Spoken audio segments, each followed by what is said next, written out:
What's up guys, David here, and I'm finally back with another video, this time a drop test of the brand spanking new Galaxy Note 5.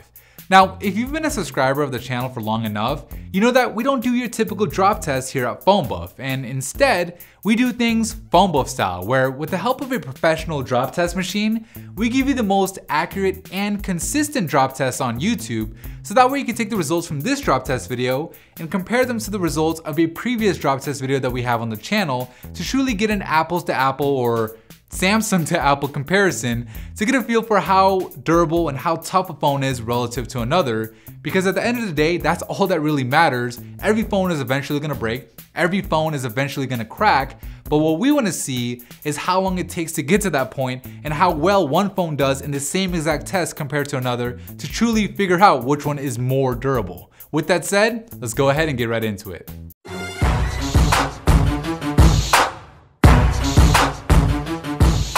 Alright, so for this first test, we're going to be dropping the Note 5 on its back from 1 meter onto tile.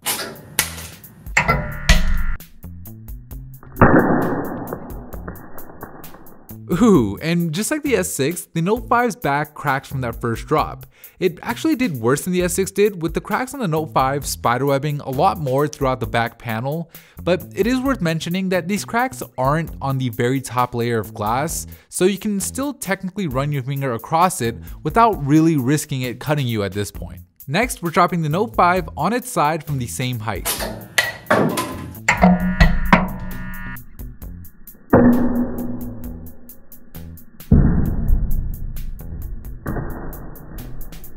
And as you can see, very little damage to the bottom of the phone. There's almost nothing there, so that's actually pretty impressive. For the final drop on tile, we're gonna be dropping the Note 5 face first from 1 meter.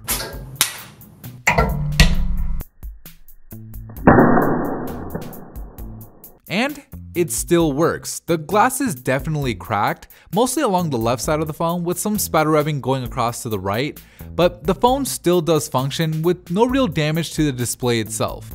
Alright, so this next drop is onto concrete, and this back drop onto concrete is what pretty much did it for the Galaxy S6, so let's see if the Note 5 can fare any better.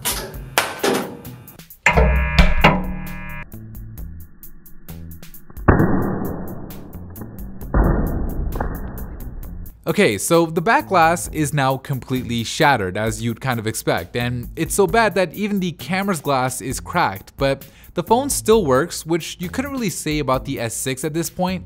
But at the same time, it's not fully functional like some of the other phones we've tested, with the bottom right of the display on the Note 5 not responding to the touch. So the rest of the screen worked, but that bottom right area just wouldn't work. I tried to reboot it and no good. So while it technically survived this drop that the S6 failed, it is still a bit of a disappointing result. So still 2 more drops left to go, the first of which is dropping the Note 5 on its side again, but this time onto concrete.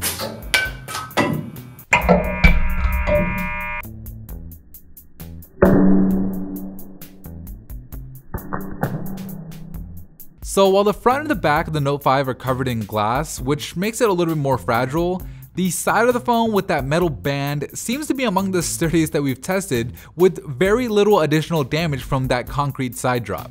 Last drop is also the hardest drop, and that's a face flat drop onto concrete.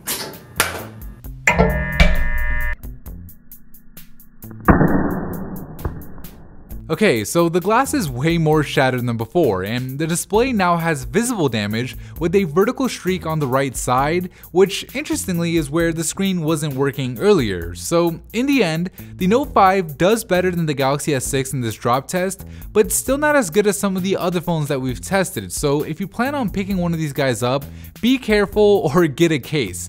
Alright guys, that's pretty much it for me in this video. Thank you for watching, and as always, I'll see you guys in the very next episode.